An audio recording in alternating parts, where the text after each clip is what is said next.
आदाब। प्रोग्राम दो रुख में आपका इस्तकबाल करते हैं। मैं हूं आपके साथ सना वारिस। गुज़िश्ता दिनों पुलवामा में हुए दहशतगर्दाना हमले में 40 से ज्यादा पैरामिलिट्री जवानों की शहादत ने सभी को झिझोड़ दिया। शहीद जवानों के अहले खाना पर गम का पहाड़ तो टूटा ही, साथ ही इस दर्द की शिद्दत में इजाफा सरकारी पॉलिसियां कर रही हैं। जी हां, आपको ये सुनकर हैरानी होगी, लेकिन हम ऐसा इसलिए कह रहे हैं क्योंकि सरकार इन शहीद को शहीद का दर्जा नहीं देती है और ना ही उनके अहले खाना को किसी तरह की सहूलियात दी जाती हैं। कई मांगों को लेकर साबिक पैरामिलिट्री जवानों की तंजीम आवाज उठाती रहती हैं। आइंदा दिनों भी ये तंजीम इस मुतालबे को लेकर दिल्ली के जंतर मंतर पर एहतजाजी मुजाहरा करने वाली है।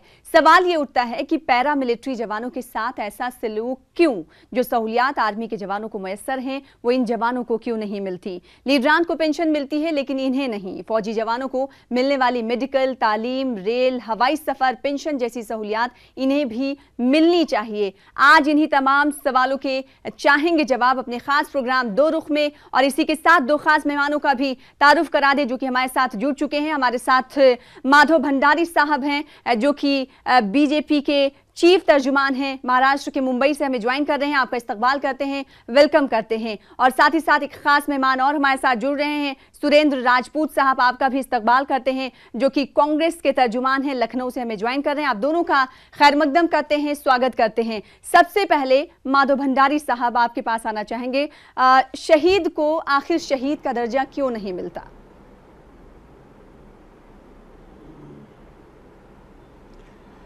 देखिए सना जी, शहीद को शहीद का दर्जा क्यों नहीं मिलता, इतना यह आसान सवाल नहीं है।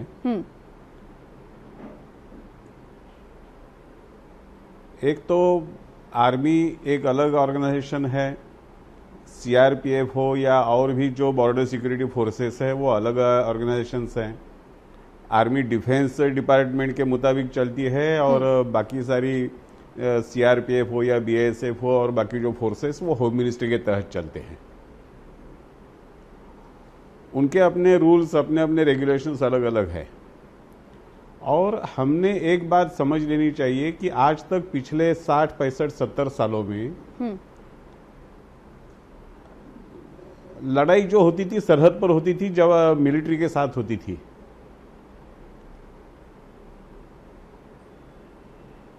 अब जो लड़ाई का मतलब बदल गया है कि आम आदमी भी, निहत्था आदमी भी मारा जा रहा है, सीआरपीएफ के जवान मारे जा रहे हैं। तो ये हालात बदले हैं और बदले हुए हालातों को ध्यान में रखते हुए जो कुछ पुराने रूल्स रेगुलेशन है उसके बारे में सोचना पड़ेगा और उसके बारे में सोचने का समय आ गया। उसके बारे में सलाह मशविरा और सारे डिस्कशंस हर लेवल पर चल रहे हैं।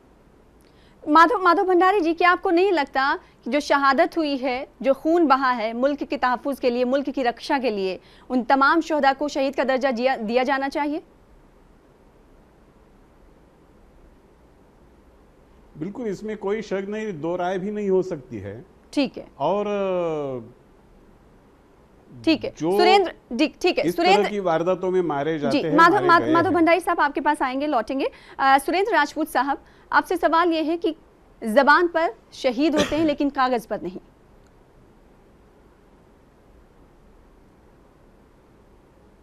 आप बिल्कुल ठीक कह रही हैं। ये हमारी तस्वीर का दूसरा रुख है सना साहिबा। और सच्चाई ये है कि जो लाल फीताशाही है, सरकारें चाहे किसी की भी रही हों, लेकिन वो लाल फीताशाही, ब्यूरोक्रेसी, इस तरीके की जो सारी चीज़ें हैं, अभी मैं आपसे एक बात जरूर कहूँगा कि पहले सरहद पर सैनिक ही, सेना के जवान ही शहीद होते थे, लेकिन पिछले जब 10-12 साल से पॉलिसी बनी है कि सरहद पर पैरामिलिट्री फोर्सेज आएंगे, और जब पैरामिलिट्री फोर्सेज आए थे तो ये आर्मी से अलग थे।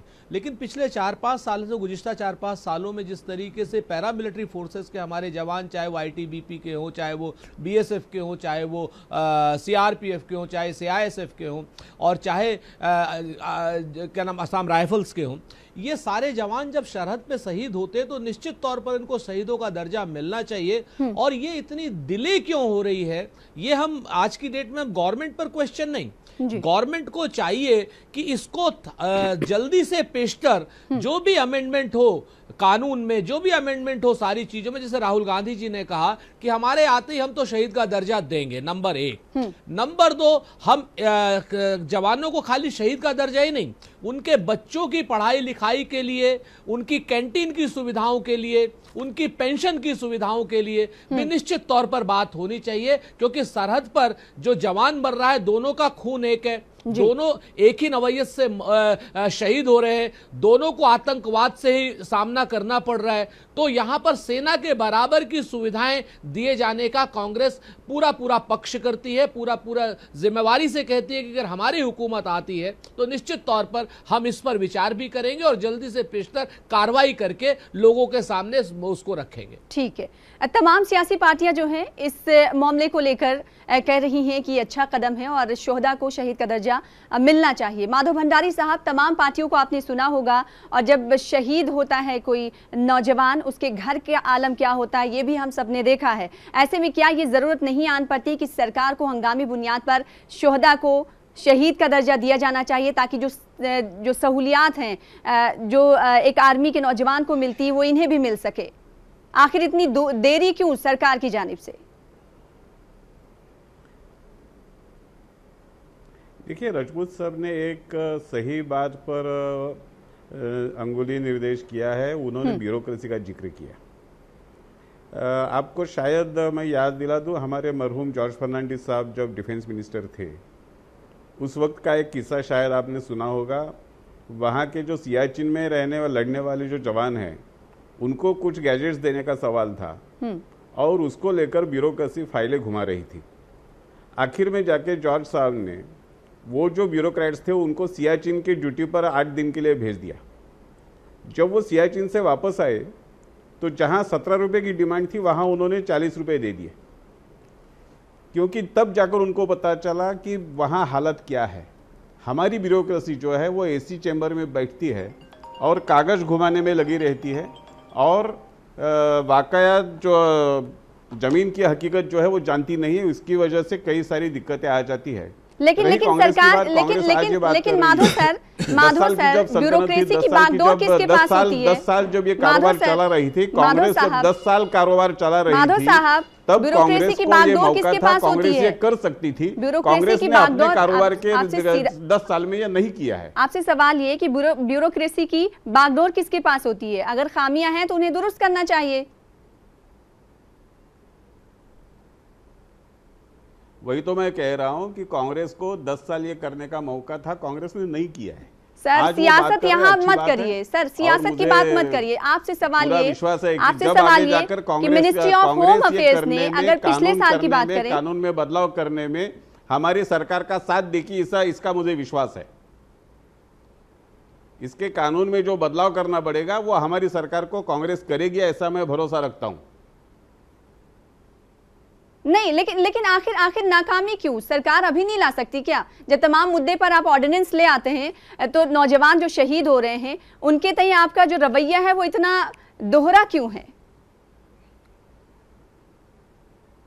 माधव जी, कोई दोहरा रवैया नहीं है और दोहरा रवैया रखने का कोई कारण भी नहीं है। शहादत है वो शहादत है, और शहादत के साथ जो सारी चीज़ें करनी चाहिए उन जवानों के साथ, उनके परिवारों के साथ जो करना चाहिए वो सारा करने में सरकार कटिबद्ध है। लेकिन कब? सवाल तो यही उठता है माधव सर कि कब आखिर इस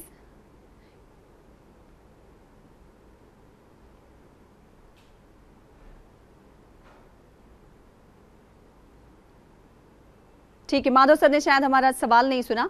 सुरेंद्र जी, आप कुछ कहना चाह रहे थे? हेलो।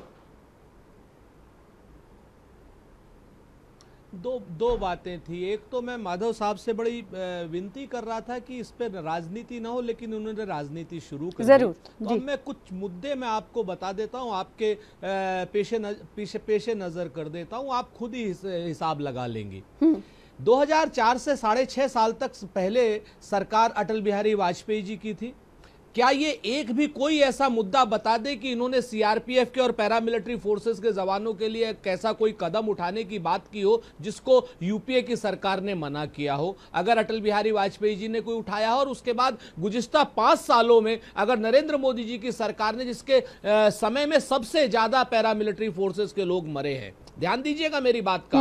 वो खाली वही नहीं मरे हैं, मैं आपको भी एक किस्सा और बता दूं कि बिहार में एक पैरामिलिट्री फोर्सेस का जवान नक्सल एरिया में शहीद हुआ, और नक्सलियों ने जब उसको शहीद किया उसके बाद की क्या पोजीशन होती है, वो 3 साल हो गए उस जवान के बच्चों को बीमे की राशि इसलिए नहीं मिल पा रही है कि वो ये बोल रहे हैं कि साहब ये झारखंड के नक्सल एरिया में ये शहीद नहीं हुआ है, ये लड़ते लड़ते बिहार के नक्सलवादी एरिया में चला गया था।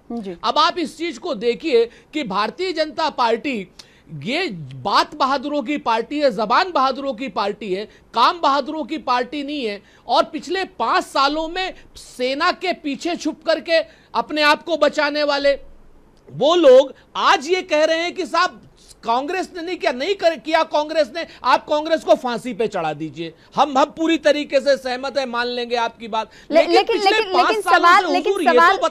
सवाल यहाँ पर ये उठता है, सवाल ये उठता है कि बात पार्टियों की नहीं है, कौन सी पार्टी कब इक़्तिदार में रही, उसने कब क्या किया, ये नहीं है। बात ये है कि जो उन्हें मिलना चाहिए, जो सहूलियात उन्हें मिलनी चाहिए, आखिर वो क्यों नहीं दी जाती है। माधव जी,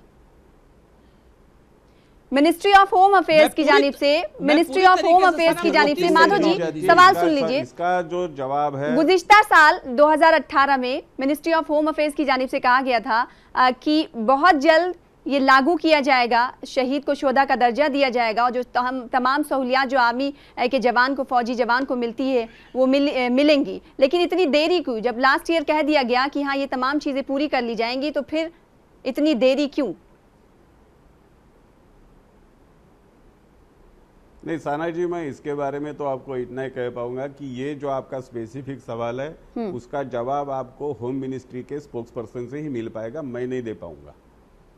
लेकिन जहां तक राजपूत साहब बात कर रहे हैं, अटल जी की समय की बात कर रहे हैं, अभी की बात कर रहे हैं, कांग्रेस की 10 सालों में मुंबई का हादसा हुआ, नक्सलियों के हमले में कई सारे पुलिस जवान मारे गए, कई सारे पैरामिलिट्री फोर्सेस के लोग मारे गए। 10 साल में कांग्रेस को ये करने का मौका, समय कांग्रेस के पास था, कांग्रेस ने नहीं किया। सर सरकार अभी आपकी है, जब कांग्रेस की होगी तो उनसे भी पूछ लेंगे। उठाकर बोल रहे हैं माधव साहब, सरकार अभी आपकी है, आपसे सवाल है, जब कांग्रेस की सरकार होगी तो पूछ लेंगे उनसे। साना जी आप सुन लीजिए, साना जी आप मेरा सवाल सुन लीजिए, आप मेरा सवाल सुन लीजिए, आप मेरा सवाल सुन लीजिए।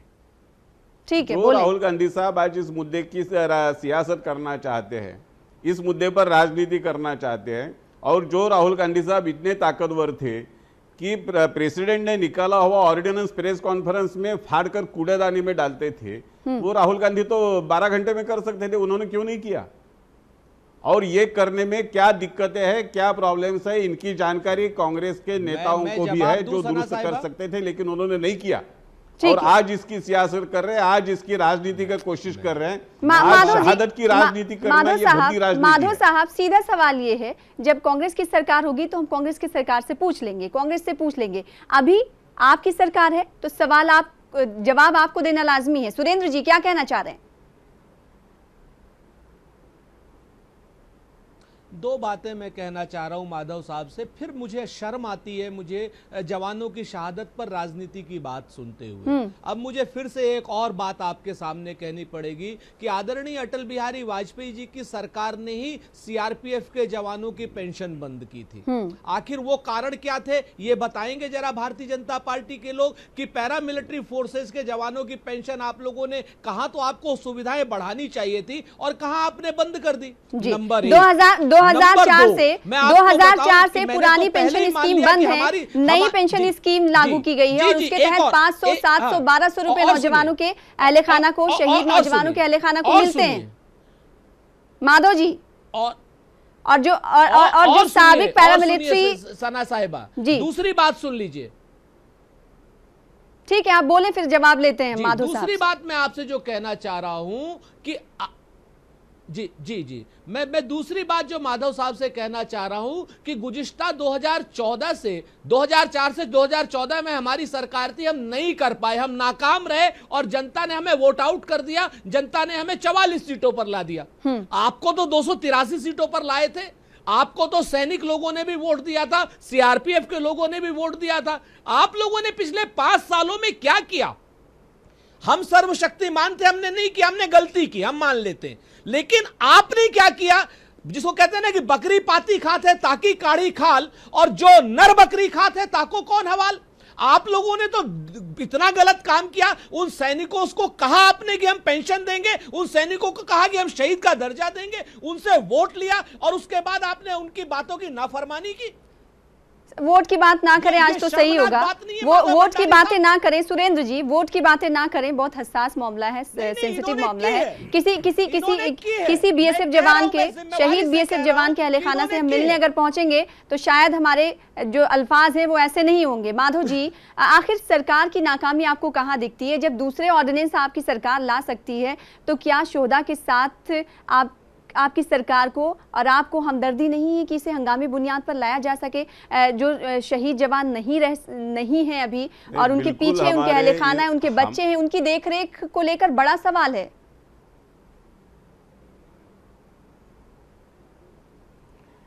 देखिए साना जी, ये सारे मुद्दे जो है ये सरकार के सामने भी है, सरकार चलाने वाले लोगों के मन में ही है। 5 दशकों से, 50 सालों से जो बात वन रैंक वन पेंशन की चल रही थी, वो जो नहीं हो पाई थी, वो हमारे सरकार ने की। हमारे सरकार ने सीमा पर लड़ने वाले जवानों के लिए कई सारी सुविधाएं दी, बहुत सारे काम किए हैं।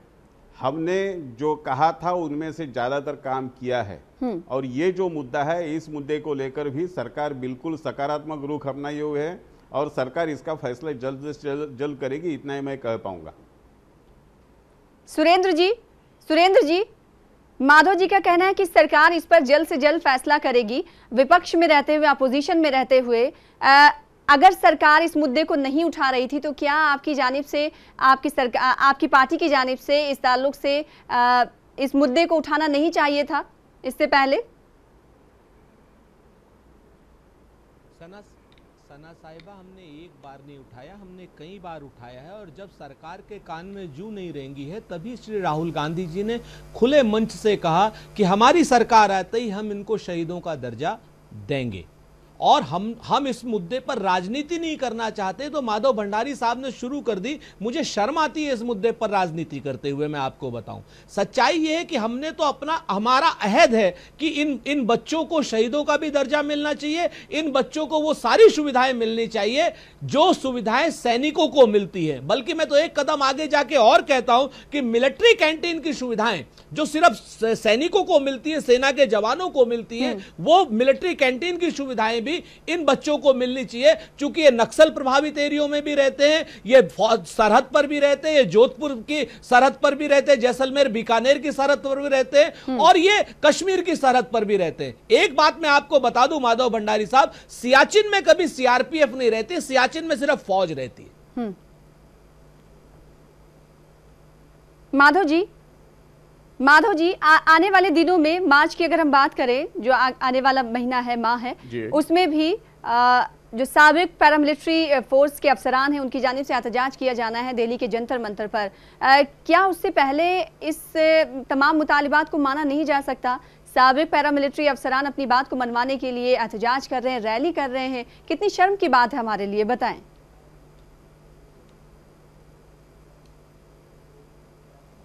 शायद अभी 1-2 दिनों में ही राजनाथ सिंह जी ने इस विषय का जिक्र किया था और कहा था कि हम ये मामला सुलझाने के लिए पॉजिटिव कदम उठा रहे हैं, और मुझे भरोसा है कि ये पॉजिटिव कदम जल्द से जल्द उठाए जाएंगे।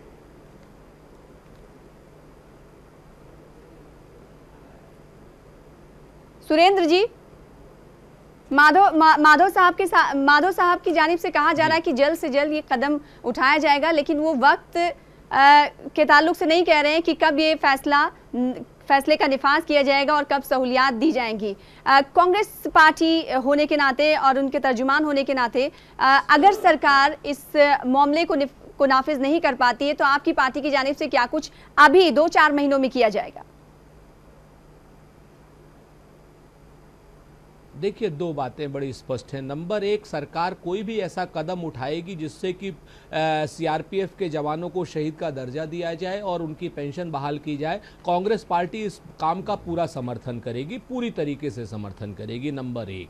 नंबर 2, अगर इस समय सरकार कुछ नहीं कर सकती, चूंकि संसद का भी अधिवेशन खत्म हो चुका है, हम सरकार से मांग कर सकते हैं ऑर्डिनेंस की, लेकिन सरकार को सुनना है। सरकार को हम दबाव नहीं दे सकते, सरकार के उसके सामने हम सड़क पे आ सकते हैं, लेकिन हाँ, हम एक चीज का वादा जरूर करते हैं कि जैसे ही ये सरकार बदलेगी, जो भी सरकार नहीं आएगी, चाहे वो हमारे नेतृत्व में आए, हमारे सहयोगियों के नेतृत्व में आए या कैसे भी आए, ये मसला सुलझा करके सीआरपीएफ के और पैरामिलिट्री फोर्सेस के जवानों को शहीद का दर्जा देने का काम हम पूरे जोर शोर से करेंगे या करवाएंगे। ये हमारी जिम्मेवारी है, ये हमारा अहद है। ठीक है, तो कांग्रेस की तरफ से ये तमाम बातें कही जा रही हैं। माधव साहब, सरकार आखिर क्यों दूसरे ऑर्डिनेंस ला सकती है? सभी के जहन में ये सवाल है। दूसरे ऑर्डिनेंस ला सकते हैं, आप तलाक सलासा पे ऑर्डिनेंस ला सकते हैं, दूसरा ऑर्डिनेंस भी आ गया, क्या इस ताल्लुक से रवैया कुछ सही नहीं लग रहा है? सभी के जहन में ये सवाल होता है कि शहीद जवानों के लिए दोहरा रवैया क्यों इख्तियार किया जाता है? पेंशन नहीं दी जाती, लीडरान को पेंशन दी जाती है, लेकिन जो मुल्क के लिए, देश के लिए उसकी रक्षा करता है, जो खून बहाता है, उसके लिए दोहरी पॉलिसी।